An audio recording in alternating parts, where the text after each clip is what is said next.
ብር የሰራሁበት ሲሞላልኝ ስለው አይኔ እኮ ደህና ቦታ እንድትገዢ ብዬ ነው አለኝ። አያስፈልግም አልኩትኝ። ስለ ምክር አመሰግናለሁ። ከዛ ደግሞ ትንሽ ቆይታለን አንቺ አለሽ አይደል እንዴ አለኝ። ዱባይ ላይ አትሄድም ብር ስጪኝ ብር ሙይልኝና መኪና ገዝቼ ልስራ የለኝም እና እኔ ምን ላደርጋለሁ እንዴ እኔ ምን አውቃለሁ አልኩትኝ። ከዛ ደግሞ ትንሽ ቆይታለና ምን እንዳለ ታውቃለህ? እግዚአብሔርን ከምሬ ነው። እኔ ልጅ በጣም ግራ ስላጋባኝ ነው።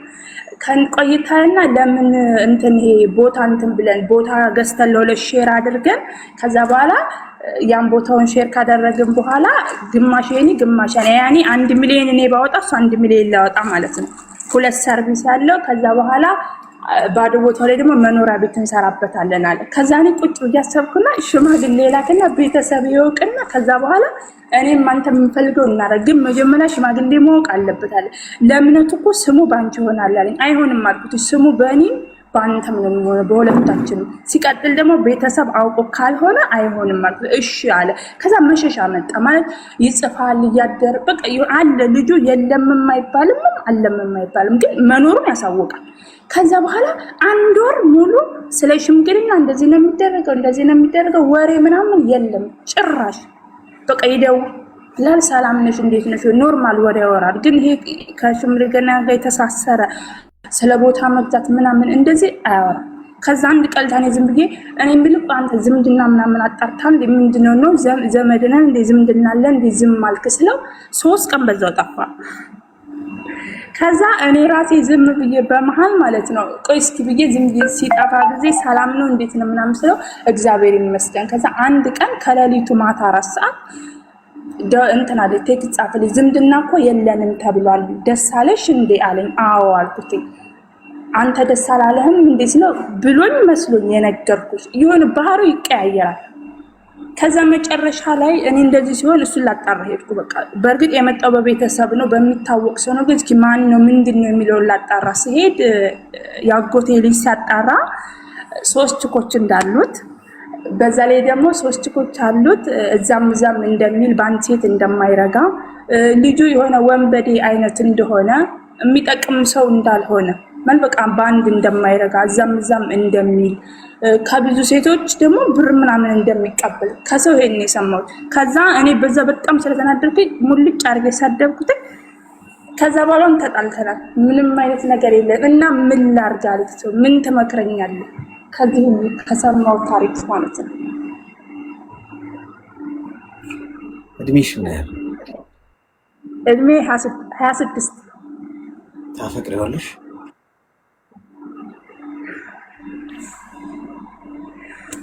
እንጃ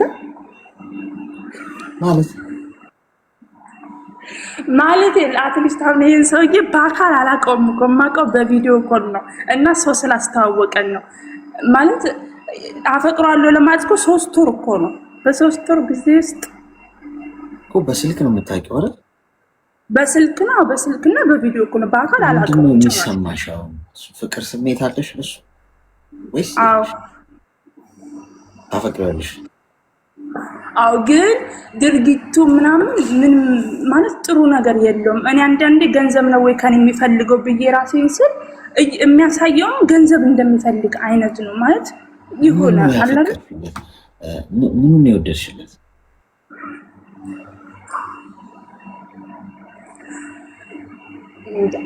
አታውቂውም? ምን እንደወደድሽለት? ደስ የሚልሽን ነገር ንገሪኝ እስኪ። እሱ በቃ እኔ መጀመሪያ ላይ ሲመጣ ሲያወራ የሆነ ስርዓቱ ንግግሩ ምናምን በቃ ያለው ነገር ምናምን ደስ ይላል። በቃ ማለት ሆነ የተረጋጋ ልጅ ነው ምናምን እንደዛ። ከዛ ግን እያደር በዛ ላይ 3 ችኮች ምናምን የተባለውን ስሰማ ለዛም ከገዛ ስጋዬ እንግዲህ ወሬ ነው ተለቅሞ የተወራ ነው እንዳይባል የገዛ ያጎቴ ልጅ ነው እንደዚህ ያለኝ እና ውሸት ሊወራጅም ሰው 20% እንኳን መረጃ ቢያመጣ 10% እንኳን ውሸት ቢሆን 10% እርግጠኛ እውነት ነው የሚሆነው። ወሬ ነው ብዬ እንዳልተው በፍጹም ሰው ያላየውን አያወራም። ደግሞ ተራ የተባለ ሰው አይደለም ያወራው ልጁ እርግጠኛ ነው ባመጣው መረጃ እንኳን እና ምከረኝ ምን ላድርግ? ሚዩት አድርጊ እሺ። አሁን አንቺን ቃሪያ በሚጥሚጣም ሰናፍጭም ያለበትን ዳጣም ያለበትን ብንወጋሽ ሁኔታው የሚለቅ አይመስለኝም። በከባዱ ተይዘሻል። ምን ማለት ነው? በአካል የማታውቂውን ሰው በስልክ ብቻ በቪዲዮ የምታውቂውን ሰው በዚህ መጠን ዲስከሽን ማድረግ ማውራት፣ እንዲህ ይለኛል፣ 50 ሺህ ብር ይለኛል፣ ባንክ ላክ ይለኛል፣ መኪና ግዢልኝ ይለኛል። ሰውየው ከአንቺ የፈለገው ገንዘብ ለመሆኑ ምክር አያስፈልግሽ። አንዳንድ ሰዎች እኮ የሚያደርጉትን ነው ማየት ያለባቸው፣ የሚያወሩትን አይደለም። ሰው አፈቀርኩሽ ከሚለው ከንግግሩ ባሻገር የሚያደርገውን ነው ማየት ያለብሽ። አንቺን ለማፍቀሩ ምን እያደረገ ለጋራ ህይወታችን ብሎ እየጣረ ነው ወይ? ራሱ እየሰራ ራሱን ለማስተካከል በራሱ እየጣረ ፊውቸር በቃ አንቺን ለማግባት ይሁን እንዲህ እያደረኩ ነው፣ እየሰራሁ ነው፣ እንዲህ ሴፍ እያደረኩ ነው፣ እቁብ ገብቻለሁ ቢልሽ በራሱ ጥረት ኦኬ ይሄ ልጅ እውነትም ቁም ነገር አለው የሚለውን ነገር ታስቢያለሽ። ሰውየው መኪና ግዢልኝና ልስራ የሚል የሚያስቀል እየቀለደ አንቺ እንዴት ነው ምኑን ነው የምታፈቅሪለት ስልሽ እወደዋለሁ ደስ ይለኛል መጥቶ ሲያወራኝ እንዴ እልም ያለ ጥቅመኛ ሰው እኮ ነው። ወንድ ልጅ ከሴት ልጅ ገንዘብ የሚጠይቀው ስለማያፈቅርሽ ነው፣ ስለማያፈቅራችሁ ነው። እመኑ፣ እግዚአብሔር ምስክሬ ነው የምላችሁ። እንደውም እንደዚህ ነገር እርግጠኛ ሆኜ የምነግራችሁ ነገር በህይወቴ እርግጠኛ ሆኜ ከምነግራችሁ ነገር አንዱ ይሄ ነው። አንድ ወንድ ካፈቀረሽ ገንዘብ አይጠቅሽ፣ እንኳን ገንዘብ ችግር አያወራብሽም። አንቺ ጋር መጥቶ በአፈቀራት ሴት ፊት ጀግና፣ ጠንካራ፣ ሁሉ ነገር የሞላለት ሆኖ መታየት ነው የሚፈልገው ወንድ ልጅ። ድክመቱን ላፈቀራት ሴት ማሳየት አይፈልግም በጭራሽ። ካላፈቀረሽ ግን ለምን ስትገምቹ ውለሽ አታሪ? ለምን በአንቺ ፊት ክብሩ አይዋረድም? ምን ይጨንቀዋል? ቢካስ ነገ ይሸኝሻል። ቅርብ ወራሽ ነው። ከአንቺ የሚፈልገውን ነገር ጠቅ አድርጎ ይወስዳል፣ ጥሎሽ ይሄዳል። ነገ ላፈቀራት ሴት ግን ጀግና ሆኖ መታየት ነው የሚፈልገው። ስለዚህ አደብ ግዢ። የሰው አስተዋወቀኝ ገለመላ ያስተዋወቀኝ የሚባል ነገር የለም። በዚህ ጊዜ እንኳን እንደዚህ አይነት በእንደዚህ በርቀት ፍቅር ልብሽን ልትሰጪ ቀርቶ ይኔናት አጠገብሽ ሆኑ እንኳን ሰው ፈጣሪ መርቀ ስጠኝ ብለሽ ካልጸለሽ ስለ ካልተሳልሽ ከባድ ነው። የሰው ልጅ የሚቀርብሽ ሁሉም ለጥቅም ነው። ሁሉም ከአንቺ እንዴት ገንዘብ ማግኘት እንዳለበት ነው የሚያስበው።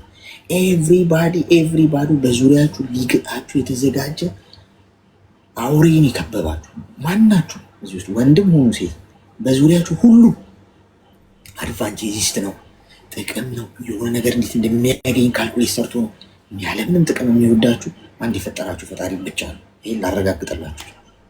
የፈጠራችሁ ፈጣሪ ብቻ ከእናንተ ምስጋና እንኳን ሳይፈልግ በእጁ ስለሰራችሁ የሚጠብቃችሁ ሁሌ ከጎናችሁ ያለው።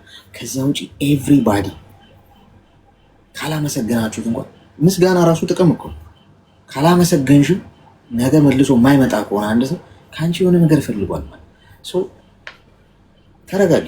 በጣም እየፈጠነሽ የፈጠነ መኪና ደግሞ ያው መጨረሻው ወይ ገደል መግባት ነው ወይ የሆነ ነገር ተላትሞ ነው የሚቆመው። ስለዚህ አደብግሽ፣ አታውሪም፣ ፍሬነሽ አይሆንም። እንዴት ነው ይህንን ሰው አግብተሽ የምትኖሪ? እንደው ቢያገባሽ እንኳን አንቺ ገንዘብ ልከሽለት መኪና ገዝተሽለት ሊያኖርሽ ነው። ወንድ ማለት ምን ማለት መሰለሽ? በደንብ አዳምጪ። ወንድ የሆነ ልብ ያለው ወንድ በራሱ የቆመ ቤተሰቤ፣ ጓደኛዬ፣ ዘመድ አዝማድ፣ ሀገር፣ ጎረቤት ምናምን የማይል ቀጥለጥ የራሴን ህይወት ራሴ ነው የምቀይረው ብሎ በራሱ የቆመ ከማንም ምንም የማይጠብቅ ማንም ላይ ያልተደገፈ ሰርቶ ሊስትሮ የሚስራ ሱቅ በደረቴ የሚስራ ተቀጥሮ የሚስራ በጭንቅላቱ ተተክሎ የሚስራ ሰርቼ ራሴን ለውጣለሁ ብሎ በራሱ የቆመ በማንም ሴት ህይወት መጫወት የማይፈልግ ለሴት ልጅ ሪስፔክት ያለው የማንንም ህይወት መጉዳት ማበላሸት የማይፈልግ ጥጉን ይዞ በራሱ ህይወት ንጉስ ሆኖ የሚኖር ወንድ በባትሪ ፈልገሽ አታገኝም። አንቺ ደውለሽለት ፈልገሽው እንኳን አያወራሽም። ልቡን ለማግኘት በጣም ብዙ ተራራ ልትወጪ ትችያለሽ። ፈጣሪ ከፈቀደልሽ ነው እንደዚህ አይነቱን ሰው ልብ የምታገኝ። ጥሩ ነገር ሁሌ ዋጋ ያስከፍላል። ዝም ብሎ በተራ ነገር አይገኝም። እሺ ተግባባ? አሌክስ በጣም አመሰግናለሁ።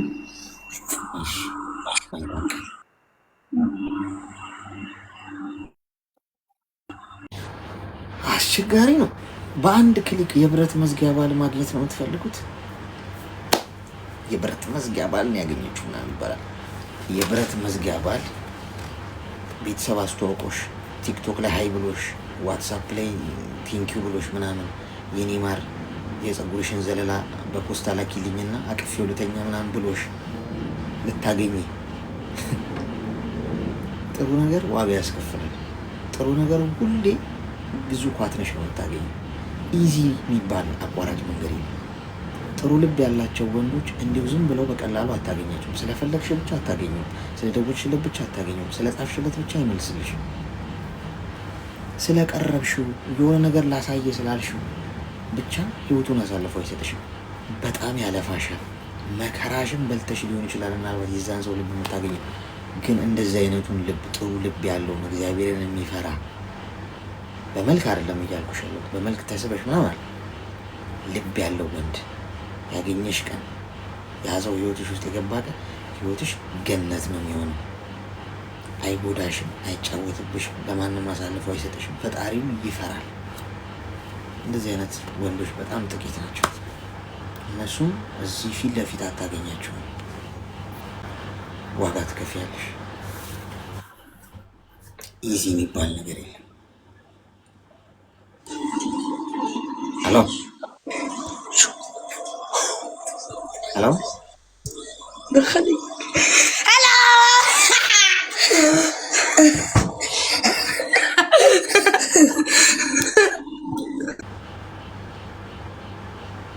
ምንድን ነው ጓድ? የት ነው የገባ ነው? ሀዲድ ሳትን እንዴ? ሀዲድ ስተን የት ገባን? የህፃናት ድምፅ ነው የሰማው።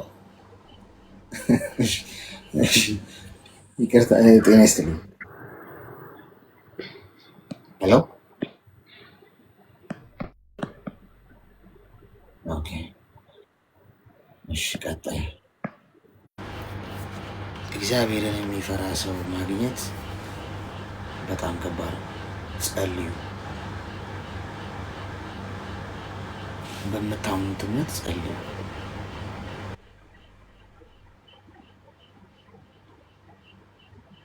ሁሉም አድቫንቴጅ ነው የሚፈልገው። እንዴት አድርጎ ቆዳችሁን እንደሚገፍላችሁ። ሄሎ ሄሎ፣ ጤና ይስጥልኝ። አይሰማም? ይሰማል። እንኳን ደህና መጣሽ። እንኳን ደህና ቆየኸኝ አሌክሶ። እንዴት ነህ? ይመስገን ፈጣሪ። ምን ልታዘዝ? አንድ ምክር ልጠይቅ ነበረ። እሺ ንገሪኝ። እኔ ያገባሁት ማለት ከ17 ዓመቴ ላይ ነው ያገባሁት። ከሱ ጋር ደግሞ በጓደኝነት 2 ዓመት ቆይተናል። ከዛም ከተጋባን በኋላ በኢኮኖሚ ብዙም ስላልነበረም በመሀል ኢኮኖሚያችንም እየወረደ ሲመጣ የሱ ቤተሰብ ጋር መኖር ጀመርም ማለት ነው። አንድ ላይ 4 ዓመት ከሱ ቤተሰብ ጋር ኖረናል። ከዛ በመሀል የሚያስማማ ነገር ስላልነበረ እኔም ከሱ ጋር ስላልተስማማኝ ወጣሁኝ ማለት ነው። ከሱ ጋር ተጣልቼ እናቴ ቤት ቢያንስ 1 ዓመት ከምናምን ቆየሁኝ ልጄን ይዤ ማለት ነው። ከዛም በቃ ምንም አይሰራም ነበረ ማለት ይቻላል። 4 ዓመት ከቤተሰቡ ጋር ስኖር ስራም አይሰራም። ሁሉ ነገር ከቨር የሚያደርጉት ፋሚሊዎቹ ነበሩ። ምንም ነገር ከቨር የሚያደርጉት ፋሚሊዎቹ ነበሩ። ያ ነገር ስላላስማማኝ በቃ መስራት አለብህ በሚል ስለተጋጫን እኔ ትቼው ወደ ፋሚሊ ጋር ሄድኩኝ ልጄን ይዤ። ከዛም በመሃል የሱ ወንድሞች እዚሁ አረብ ሀገር ስለነበሩ ከቨር አድርገውት እሱን አመጡት ማለት ነው። እንደገና እሱ እዚህ ከመጣን በኋላ ምንም ቴኬር አያደርገኝም ነበረ፣ ምንም ነገር አያደርግም ነበረ። ከዛ እንደምንም ብሎ ደግሞ ፕሮሰስ ጨርሶልኝ እኔም ከሱ ጋር አብሬ እዚህ መጣሁኝ። ቢያንስ እዚህ መጥቶ እንኳን ይለወጣል ይሰራል ምናምን ብዬ ባስብም ግን እዚህ አመጣኝ ራሴን ከቨር እንዳደርግ ነው። ራሴ እየሰራሁኝ ለራሴ ከቨር እንዳደርግ ማለት ነው። የሆነ በቃ ባል ማድረግ ያለበትን ነገር አያደርግም ምንም ነገር። በቃ ግራ ገባኝና ምን እንደማደርግ ራሱ አላውቅም። አሁንም ምንም አያደርግም፣ ይሰራል፣ ለራሱ ነው የሚያደርገው። ልጄን አይልም። እኔ ሰራለሁኝ፣ ለራሴ አደርጋለሁ፣ ለልጄ አደርጋለሁ። እና አንዳንዴ በቃ የምርም ለኔ ፍላጎት አለው ቦታ አለው ወይስ አንዳንዴ ይባላል አይደል ሂዳት በለው ግን እንዲሄድ አድርጎ አይነት ነገር እንደዛ ነው እያሰበ ያለው። በቃ ግራ ገብቶኝ እንደው ይሄንን ምክር እንድታማክረኝ ነበረ። ማለት አሁን ተለያይታችኋል ወይስ አብራችሁ? አብረን ያለ ነው። እዚሁም አብረን ያለ ነው ማለት ተጣልተን ነው ቤተሰብ ጋር ልጄን ይዤ ሄድኩኝ ስላልሽ? አዎ መጀመሪያ እዛ ኢትዮጵያ ያለን በቃ 4 ዓመት ከፋሚሊ ጋር ስንኖር ምንም እየሰራ አልነበረም። ስራ አይሰራም? ምንም ስራ አይሰራም። እና እንዴት ነው የምትኖሩት? ምንም በቃ እዛ ፋሚሊ ነበረ ከቨር የሚያደርግልን። የእሱ ቤተሰብ ነው የሚረዱሽ? አዎ። ለምንድን ነው ስራ ማይሰራው? በቃ ማለት አንዳንዴ የሆነ እንትን አለ አይደል? ያስተዳደግ የሆነ ከስራ እያደጉ አሪፍ ፋሚሊ ስለነበሩ ሁሉ ነገር እየተሟላላቸው ስላደጉ የሆነ ዝቅ ብሎ መስራትን አይፈልግም ነበረ። መጀመሪያ ነው ስራ የሌለው? መጀመሪያ ነው ስንጋባ ነበረ፣ ግን ያው በግብር በአንዳንድ ነገር ምክንያት ወደ ኪሳራ ውስጥ ሲገባ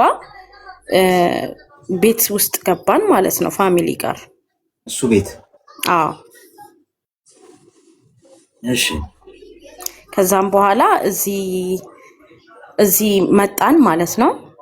እዚህ አረብ ሀገር ከመጣንም በኋላ እሱ ስራ ይሰራል፣ እኔም ሰራለሁኝ። ግን ደግሞ ምንም አሁንም እዚህ መጥቶ ያ ነው ያለው። ቢሰራም እንዲህ ለሚስቴ እንዲህ ላድርግ እንዲህ ልሆን ምናምን አይልም። አንቺስ አታወሪውም? ምንድነው ስትጠይቂ? በጣም ብዙ ጊዜ ለማውራት ሞክሬያለሁ፣ ግን በቃ የሚሰጠኝ መልስ የሆነ አጥጋቢ አይደለም። ምንድነው የሚልሽ? ወይ በቃ የቻልኩትን አሁን ለልጁ ለምሳሌ የትምህርት ቤት በቃ እንዴትም ብሎ በ2 ወር አንዴ ምናምን ነው የሚልከው። ከዛ እንዲህ ለምን አታደርግም? እኔ የቻልኩትን እያደረግኩ ነው የሚለው። የቻልኩትን አድርጌያለሁ። ስትጋቡ ማለት ሽማግሌ ልኮ ምናምን ያገባሽ? አዎ በስነ ስርዓት ሽማግሌ ልኮ ሙስሊም ነን ኒካ ታስሮት በጣም በትልልቅ ሰዎች ነው ኒካ የታሰረልን። አሁን ልጁን አይረዳም የሆነ በቃ ማለት አለ አይደለ? የሆነ በ2 ወር አንዴ ምናምን እሱንም እኔ የትምህርት ቤት ደርሷል ለምንድን ነው ማትልከው ምናምን ስለው በዛ ሰዓት ነው እንትን የሚለው። እሺ ምንድነው የምትፈልጊው? ማለት ምንድነው የምርም በቃ ቦታ አለው ወይስ አውቆ ነው እንደዚህ ያደረገው የሚለውን ነገር በቃ አይምሮዬ መልስ አጣ። እሺ ሚውት አድርጊና አዳምጪ። ልጅሽ የት ነው ያለው? ልጄ ኢትዮጵያ ነው ያለው እናቴ ጋር። እሺ ሚውት አድርጊና አዳምጪ። እንግዲህ ትዳር ኖሮት እንደላጤ ነው የሚኖረው። ሚስቱ እዚህ ነች፣ ልጁ ነው የሚያሳዝነኝ። የወለዳችሁት ልጅ ወይ ከእናቱ አልሆነ ወይ ከአባቱ አልሆነ በህይወት አላችሁ። አንቺ ሰው ሀገር ነሽ። አባት እንኳን ሌላ ሀገር ነው እንዳይባል ሀገር ውስጥ ሆኖ ልጁን መያዝ ካልቻለ እንዴት ነው ታዲያ የሚሆነው? እኮ ፌር እኮ አይደለም እኮ። ለልጁ ነው የምልሽ። እናንተስ እንደው ተለያይታችሁ ትለያያል ካልተስማማችሁ። ይህ ልጅ ግን ውለዱኝ ብሎ አልተወለደም። መሀል ላይ እናቱም አባቱም በህይወት እያሉ ግን እንደሌሉ ነው እየኖረ ያለው። አያቱ ጋር እያደገ ያለው የአባት ፍቅር የለም፣ የእናት ፍቅር የለም። ለልጁ ያሳዝናል። ከዛ ግን ስንመለስ አንቺ እንደ ባል ትሪት የማያደርግሽ ከሆነ ስለ አንቺ የማይጨንቀው ከሆነ አሌክሶ እዚህ ጋር ይቅርታ አድርግልኝና እሱም ሀገር ውስጥ አይደለም ያለው እኮ አሁን እኔ ያለሁበት ቦታ ነው ያለው። አንድ ሀገር ውስጥ ሆናችሁ ነው የማትገናኙት? አዎ አንድ ቦታ ነን ያለው። እንገናኛለን እኮ መገናኘቱ ሳይሆን ይሄ ከቨር እንደ ባል የማኖር አይነት ነገር አለ አይደለ? ታዲያ አንዳችሁ ከሆነ የምትሰሩት ለምንድን ነው አብራችሁ ማትኖሩት? ያን ነገር አይፈልግም ስልህ የሆነ ማድረግን የሚባል ነገር እኔ እንጃ አያውቅበትም ይሁን አላውቅም። በቃ ማድረግ ይሄ መንከባከብ የሆነ ነገር ያስፈልግሻል የሚባለው ነገር እሱ ጋር የለም። በራሴ ሰራለሁኝ፣ ለራሴ አደርጋለሁ፣ ለልጅ የሚያስፈልገኝን ነገር አደርጋለሁ። የትምህርት ቤት ከሆነ ደግሞ በ2 ወር ምናምን እሱንም ጠይቄ ያደርጋል። እሱንም በመከራ ማለት ነው። በምን ያህል ጊዜ ነው የምትገናኙት? እኔ ያው በወር ነው የምወጣው ስራ። በዛ ሰዓት ነው የምንገናኘው። በወር 2 ነው የምወጣው። በወር አንዴ ነው የምትገናኙት? አዎ። ከዛ አንቺ ባለ ትዳር ነኝ ብለሽ ነው የምታስበው? እንግዲህ እኔ ያው እንደዛ ነው የማስበው። ምን ታርጊ? አሁን የምነግርሽ ነገር ለልጅሽ አስቢ። ገብቶሻል? በወር አንዴ የምታገኙ እንዲሁ ጎረቤት እንኳን ጓደኞችሽን እንኳን ከወር አንዴ ባለፈ ታገኛቸዋለሽ። ትዳር ከሆነ ሪስፖንሲቢሊቲ ወይ አብራችሁ ትኖራላችሁ፣ ካልሆነ ደግሞ እቃቃ ጨዋታ አይደለም። በወር አንዴ ለሰላምታ ነው የምትገናኙት፣ ከዛ ኖረን ነው የምትሉት። ከዛ ሰው እኮ በትዳር አንድ ጎጆ ውስጥ ሲኖር አብሮ መብላት፣ አብሮ መጠጣት፣ አብሮ መውደቅ፣ አብሮ መነሳት፣ አብሮ መሳቅ፣ አብሮ ማዘን፣ በህይወት ከፍታና ዝቅታ ውስጥ አብሮ ከፍና ዝቅ እያለ ቻሌንጆችን አብሮ እያሳለፈ መረዳዳት የሚባለው ኮርስ ነው። በሀሳብ እየተደጋገፈ መኖር አለበት። መቼ ነው የምትኖሩት?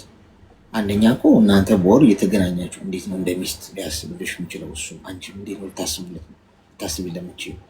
ኦልሬዲ እኮ ተለያይታችኋል። ቤስት ፍሬንድ ናችሁ እንዴ እናንተ? ስለዚህ መምረጥ ነው ያለብሽ። አሁን አንቺ በወር ስለምትወጪ ነው የምታገኙ የስራሽ ሁኔታ ነው። አሁን ወይ በትዳር አንድ ጎጆ ውስጥ ትኖራላችሁ ልጃችሁን ይዛችሁ፣ ወይ ደግሞ አርፋችሁ ወይ በየመንገዳችሁ ትሄዳላችሁ እንጂ ሁለት ቦታ ልትገነጣጠያች። ልጁ ግን የስነ ልቦና ጉዳት መጎዳት የለበትም። እናቱም አባቱም ከሀገር ውጭ የተሰደዱ ገብቶሻል። ለውሽማም ተጋላጭ ነው እንዲህ አይነት ትዳር። የት እንደሚውል አታውቂ፣ የት እንደሚያደር አታውቂ፣ ምን እንደሚሰራ አታውቂ። ጀስት ልክ እንደ ደባል ማለት ነው። በወር አንዴ ሀይ ሀይ ትባባላችሁ፣ ትገናኛላችሁ፣ ከዛ ሁላችሁም በየፊናችሁ ትሮጣላችሁ። አስቢበት ነው። ቁርጥ ያለውን ነገር ለማወቅ ይሄንን ምን ታደርጊያለሽ መሰለሽ? ስትወጪና አሁን የዛሬ ወር ስታገኙ ቁጭ አድርገሽ አናግሪ። የተዳራችሁ ይሄ የሚሰማሽን ስሜት ቁጭ አድርገሽ ምንድነው መጨረሻችን፣ ታርጌቱ፣ ፊውቸሩ ምንድነው፣ እቅድ ምንድነው፣ ሀሳብ ምንድነው፣ የኔ ሀሳብ ይሄ ነው ብለሽ ጠረጴዛ ላይ ቁጭ አድርጊና አናግሪ። ከዛ እሱ ምላሽ ላይ ተመርኩዘሽ በህይወትሽ ውስጥ ቀጣዩን እርምጃ ትወስኛለሽ። ግን መጀመሪያ አናግሪ። ይህ መነጋገር አለባችሁ። ይህንን ጉዳይ የልጃችሁን ጉዳይ መሀል አስገብተሽ ነው ማናገር ያለብሽ። እሺ እሺ አሌክሶ፣ በጣም ነው የማመሰግነው ለምክርህ። እሺ ልጃቸው ግን ያሳዝናል። በእናትሽ ገንዘብ ስናሳድ ባይዘ ትልቁ ነገር እናጠዋለን፣ ፍቅር የሚባለውን ነገር። ልጁ አሁን የአባትና የእናት ፍቅር ይፈልጋል ከእናንተ።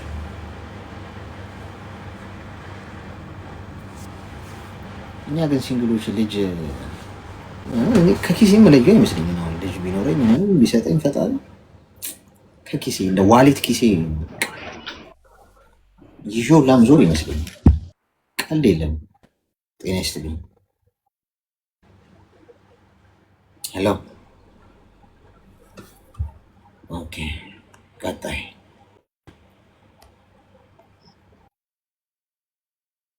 አስቸጋሪ ነው። አንዴ ኮይን ልስጣችሁ፣ ረሳሁት በእናታችሁ። ሞቲር ሳይ ሜምበራችሁ የጠቆረ ሰዎች ሜምበራችሁን አድሱበት። እኔ እሰጣችኋለሁ፣ ችግር የለውም። ያላችሁ ሰዎች አንድ ኮይን ነው የሚጠይቀው። ከላይ ከስሜ ጎን ያለው ልብ ቅርጽ ምልክት እየነካችሁ ሜምበራችሁን አድሱት።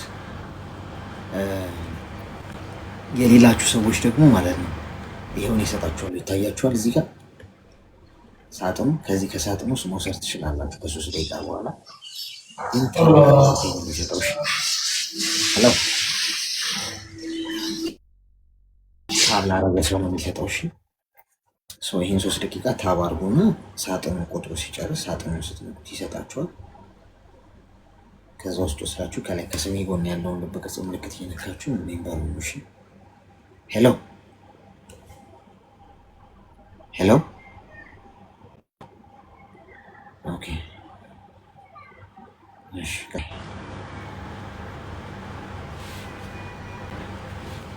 አስቸጋሪ ነው ጎበዝ። ወረርሽኙ በጣም ይሰማል። ሰላም ነው። ሰላም። እሺ ብዛ ምን እንታዘዝ? ይቅርታ ገብቼ ዝም ስላልኩ አስወጣኝ። እሺ እና ወንድም ምክር ፈልጌ ነበረ። ብዙ ጊዜ ተከታተላለሁ። አንተ በጣም ጥሩ ሰው ነህ። ብዙ አመት ነበር የምታውቀው። ድምፅሽ እየታፈነ ነው። አይሰማም? ኤርፎን ከሆነ አውጪው። እሺ ኤርፎን። አሁን ይሰማል? አሁን ይሰማል። እሺ ብዙ ጊዜ ይከታተል ነበር። ብዙ አመታቶችን እከታተላለሁ፣ ሰማለሁ። አንተ ብዙ ጥሩ ስራ ነው የምትሰራው፣ ምክር ስለምትሰጥ ዛሬ እስቲ ምክር እኔም ገብቼ ልጠቀምበት ብዬ ነው የገባሁት። እና ብዙ ጊዜ አንድ ፍቅረኛ ነበረኝና ቢሆን ምክንያት ተጣልተን አላመንኩበትም፣ አልተማመነምና ከዳኝ። ከዛ አሁን የህይወቴ ውስጥ ያለው ሰው አለ፣ እወደዋለሁ፣ እሱም እወድሻለሁ ምናምን ይለኛል። እሱ ያለው እኔናስ ፍቅረኛው ከየት መጣ? ከሰማይ መና ወርዶልሽ ነው? ሶሪ እንተሹ ነው? ከእንቅልፍሽ ስትነሽ ከግራ ጎንሽ አገኝ? እንዴት ነው እሱ? ንገሪኝ እስኪ። እንዴት ነው? እሺ ልንገርህ፣ ይቅርታ። እና ይሄን ፍቅረኛ ያገኘሁት ከሰው የእህቴ ባል ነበር ያገናኘኝ። መጀመሪያ አውሪ ብሎኝ ማለት ነው። ከዛ በኋላ ተለያየን፣ ያወራን። እሱም ዝም አለኝ፣ እኔም ዝም አልኩበት። እሱ ስራ ላይ ነበር፣ እሱ ትምህርት ላይ ነበር፣ እኔ ስራ ላይ ነበርኩና ተለያይተን ቆየን ሙሉ 3 አመታት ማለት ነው። ከዛ መሀል ላይ እኔ ሌላ ፍቅረኛ በህይወቴ ውስጥ ገባና ቀለበት ምናምን እንደው አድርገን ያወራን ነበርና ቀለበት ያደረግነው ቆይ ሌላ ፍቅረኛ በህይወት ይገባ ማለት እሱ ጋር ምንም ሳንባባል ተዘጋጋን። እሱ ምንም አላለኝ፣ እኔ ምንም አላለኝ። እኔ ስራ ላይ ሌላ ሀገር አይደው ዮማሪዮ ሳሬ ይችላል። ምን ጥያቄ አለው? ኪንግ ቤኪ ሌላ ፍቅረኛ ያሽ ከሶስት አመት ሆነናል ከተለያየን ከቆያን ያኔ። እሺ ከዛ በኋላ መሀከላችን ላይ አሁን ቀለበት ያደረገ ነው ፍቅረኛ፣ አዲስ የገባው ፍቅረኛ ምንም ባልታወቀ ምክንያት ብዙ ምክንያት ውስጥ እኔ ጥፋተኛ አድርጎ ከኔ ተለያየ። እሱ ከኔ ጥቅም ፈልጎ ነበር መሰለው ቀለበት ያደረገልኝ። አንዳንድ ጊዜ ቀለበት ካደረጉ በኋላ ሚስቴ ናት ሁሉ ነገር ታደርጋለች ብሎ የሚያስቡ ወንዶች አሉ። ከዛ እኔ ሁሉ ነገር ዝም ካልኩ በኋላ የሆነ ነገር እናደርግ ሲባል በሰብ ጣልቃ ከገባን አልፈልግም፣ ብቻዬን ማድረግ እፈልጋለሁ አለ። ጠይቄው ማለት ነው። እንደዚህ እንስራ፣ ቀለበት ካደረገን በኋላ ስራ እንስራና አብረን እንደዚህ ለማኖር እናደርግ ሲባል እምቢ አለ። በጣልቃ የሚገባ ቤተሰብ አልፈልግም ምናምን ስል እኔም ዝም አልኩበት። ይሄኛውን ፍቅረኛ በምን ነበር የተዋወቅሽው? ሁለተኛው እሱም በሰው ነበር የተዋወቁት። ይሄ ራሱ ከሌላ ሰው የሆነች ጓደኛዬ ነበር ያስተዋወቀች። እሺ ከዛ እንደዚህ ቤተሰብ ይወድሻል ምናምን ስለሚለኝ እሺ ቤተሰብ ጋር እንተዋወቅና ምንም አድርገው ነገር እኔ በስሜና በአንተ ስም ሳደርግ ቤተሰቦቼ ጣልቃ ገብቶ መፈረም ምናምን አለባቸው አልኩ። እኔ ስለ እሱ ቤተሰብ ጣልቃ እንዲገባ አልፈልግም፣ ብቻዬን ማድረግ ነው የምፈልገው ምናምን ስል እኔ ዝም አልኩት። ከዛ ጥቅም ሳያገኝ ሲቀር ከኔ መለየት ፈለገና ምንም በሌለ ምክንያት ፈጥሮ መለየት ፈለገና የሆነ ታይም ላይ ሲጠፋብኝ ምን ሆንክ ምናምን ስለው እኔ ካንቺ ያተረፈኝ ጭቅጭቅ ነው አለኝ። በጽሁፍ ምን ጭቅጭቅ ነው?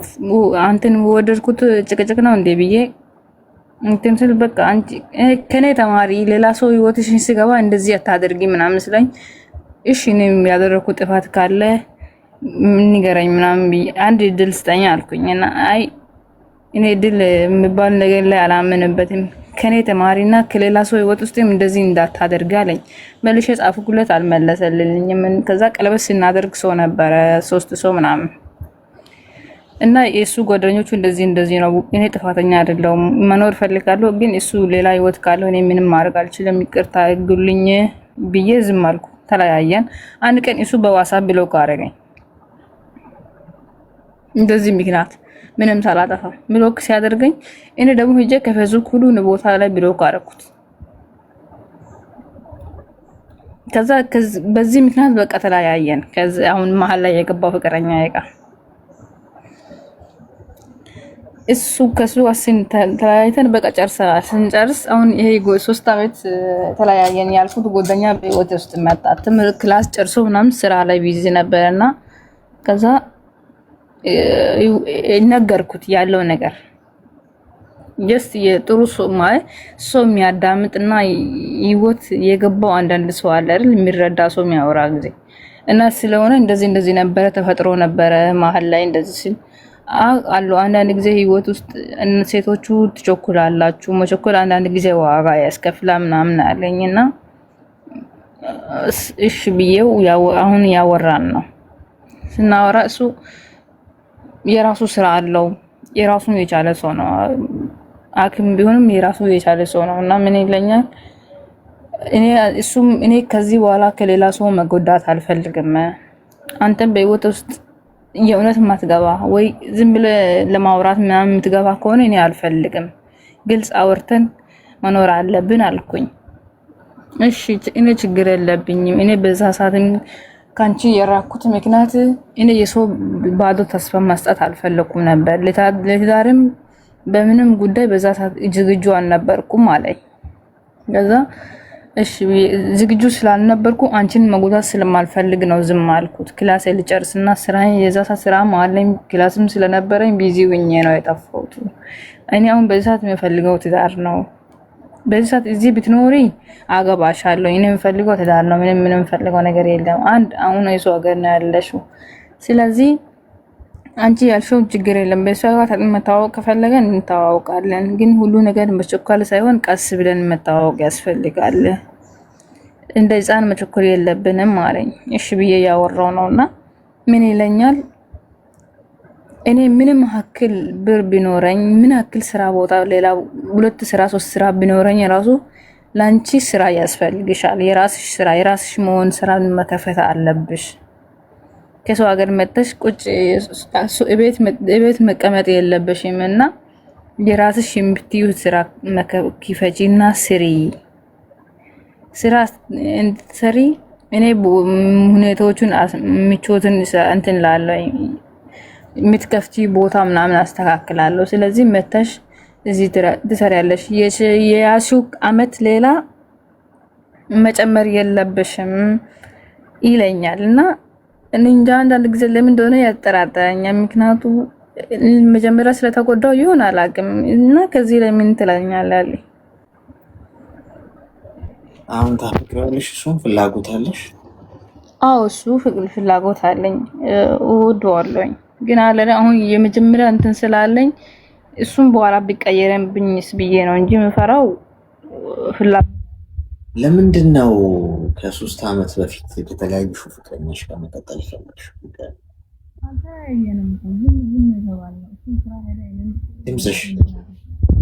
እኔም ምንም አልተባልንም እኮ እኛ አልተለያየንም እሱ በራሱ ስራ ተጠምዶ ዝም አለ እኔም ዝም አልኩት መጀመሪያ ጊዜ ሲጠይቀው ምን አለ መሰለህ እኔ አሁን በዚህ ሰዓት መግባት ስለማልፈልግ ከ3 አመት ከጠበቅሽኝ አንቺ ከ3 አመት ይጠብቅኛ ከጠበቅሽኝ እንትን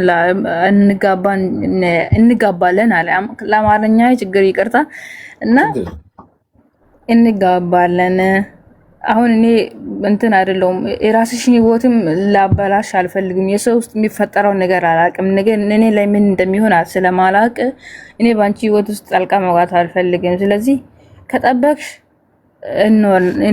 እንኖራለን ካልጠበቅሽም ህይወትሽን ከቀጠልሽኝም ያው የጻፈለት ነው የምንኖረው አለ እዛ ሰዓት ስለዚህ አሁን እኔ ዝግጁ አይደለሁም ለስራ ላይ ነኝ ትምህርት ላይ ነኝ አለ እና አሁን ደግሞ ክላስ ጨርሷል ለዛ እንትን አለን እንጃ ከዚህ ላይ ምን እኮ አሁን አንቺ እንደዛ ካለሽ ለምን ወደ ሌላ ፍቅረኛም ለምን ይሽታለ በዛ ሰዓት ተኩዬ ነው አሌክስ እዛን ሰዓት ኢትዮጵያ ሄጄ ስለነበረ በአጋጣሚ ያገኘው እረፍት ኢትዮጵያ ሄጄ ነበር ይሄ አሁን ቀለበቱ ፈርሷል አዎ የቀለበቱ እኮ ነው የፈራሰው ነገርኩ አይደል ምንም ሳይ ያለው ምክንያት ውስጥ ተፈራሰው እሱ እኮ ነው ቀለበት ሰርፕራይዝ ብሎ ያረገኝ ሰውዬ ምንም ምክንያት ሳይኖር ብሎ ካረገኝ እኮ አሁን ይሄኛው ሊያገባሽ ነው የሚፈልገው? አዎ ሊያገባሽ ፈልጋለሁ። አዎ አሁን ብትመጪ ያገባሻለሁ ስለው እኔ ደግሞ ያስኩኝ ኮንትራት ስላላለቀኝ መሄድ አልችልም አልኩት። ሌላ ህይወት ጀምረሽ እንደነበረ ሰምቷል። ህይወት እንደጀምረ እንዳልነበረም ነግሬያለሁ። ይሄን ደግሞ እሱም ሰምቷል። ያው ህይወት አንዳንድ ጊዜ እንደዚህ ናት፣ ሴቶቹ ደግሞ አንዳንድ ጊዜ ትፈጥናላችሁ ምናምን ብሎ ችግር የለም ብሎ ተቀብለዋል። እሺ እድሜሽ ምን ያህል ነው? እድሜ እኔ አሁን መስከረም 14 25ኛ ዓመት ይዛለሁ። እሺ ሚውታርኪ አሁን መጋባት ጥሩ ነገር ነው። ቁም ነገር ከሆነ ትዳር ከሆነ እንግዲህ ያኔ እኔ ለትዳር ዝግጁ አይደለሁም መማር ነው የምፈልገው ገና ነኝ ካለ ያንን አቆማችሁ ተስማምታችሁ ድራስሽ ህይወት ከሄድሽ ያኔ ያቆመ ጉዳይ ነው። አሁን ድጋሚ አሁን ለምሳሌ አቃቃ ጨዋታ እንዳይሆን እሱ 3 ዓመት ምናምን ጠብቂ ሲልሽ ያኔ አልጠብቅም ብለሽ አስችልሽ ሌላ ሰው ጋር ሄድሽ ወይም ደግሞ ሌላ ፍቅረኛ ያይሽ ያው ህይወት ይቀጥላለሁ ብለሽ 25 ዓመትሽ ነው እንግዲህ መቼም ከ3 ዓመት በፊት ከተባለ 22 ምናምን ዓመት ነው የምትሆኚው። በ22 ዓመትሽ ምን ችኮላ አስመጣ 3 ዓመት ጠብቂኝ በቃ አሁን ዝግጁ አይደለሁም ሲል አንቺ እኮ ገና እኮ ነሽ 22 ዓመት። ኦኬ አሁንም እኔ 22 ዓመት ነው ገና ነኝ ልማር ልስራ ነው እንጂ ማለት የነበረብሽ በቃ ወዲያው መፍጠን ምን ዋጋ አለው? ይኸው ስለፈጠንሽ እኮ አልተሳካም።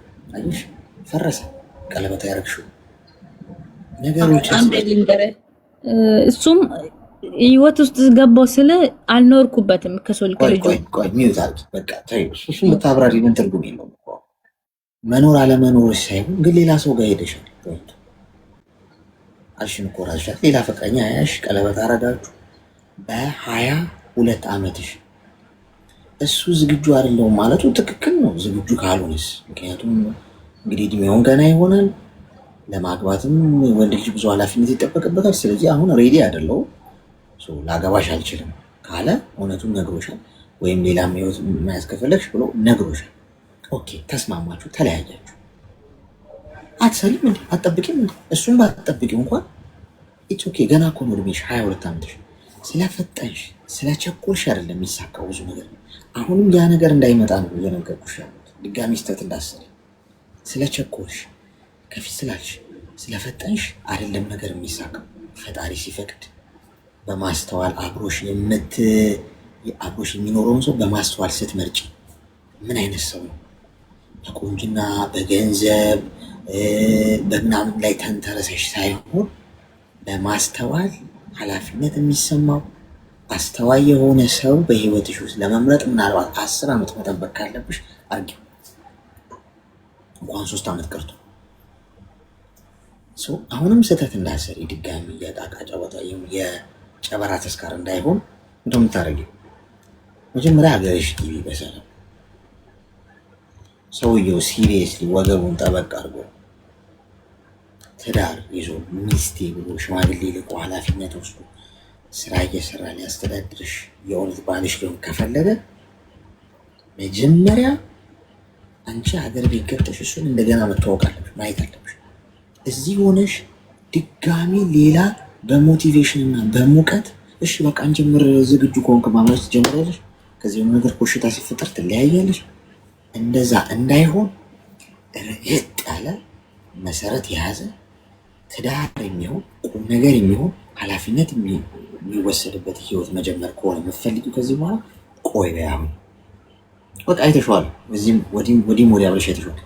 በቃ ቆይ አሁን ማስብበት ጊዜ አለ። ሀገር ቤት ስመጣ መወስነው ጉዳይ ነው። አሁን ስራዬ ላይ ነው ማተኮር የምፈልገው ብለሽ ጉዳዩን በሂደር አቆዩ እንጂ እንደገና እየተደዋወሉ መሞዳሞድ ለሌላ ቃቃ ጨዋታ ራስሽን ማዘጋጀት።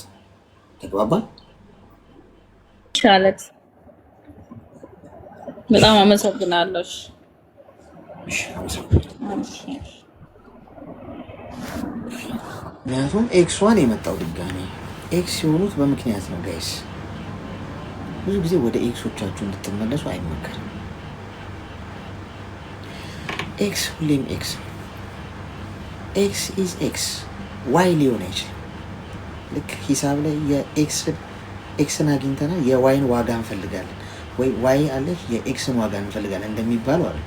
ኤክስ ከሆነ ኤክስ ተደርጓል። የመንገድ ምልክት ላይ መኪና ድራይቭ ስታደርጉ ኤክስ የተደረገበት ቦታ ካለ በቃ እዛ ጋር አትቆሙ ወይ አትሄድ ነው። በህይወትም ፍቅረኛ ኤክስ ከተደረገ ኔቨር ወደኋላ የለም። ልብስ ቀይሮ መጣ፣ ጫማ ክር ቀየረ፣ ሻሽ ቀየረ፣ ቀበቶ ቀይሮ መጣ፣ ተለውጫለሁ አለ፣ ቆዳውን አስገልብጦ መጣ። ኤክስ ኢዝ ኤክስ። ኔቨር ወደኋላ ድራይቭ እንዳታረጉ። የኋላ ማርሽ እንዳይኖራችሁ ህይወታችሁ ውስጥ። ያያችሁትን ፊልም ነው መልሳችሁ የምታዩት። ያነበባችሁትን መጽሐፍ ነው መልሳችሁ የምታነቡት። የተለየ ታሪክ የለም። ከኤክሳችሁ ጋር የምትጀምሩት አዲስ ነገር ተመሳሳይ መጽሐፍ ማንበብ፣ ተመሳሳይ ፊልም ማየት፣ አጨራረሱን የምታውቁትን ድራማ ቁጭ ብሎ እንደማየት አለቀ።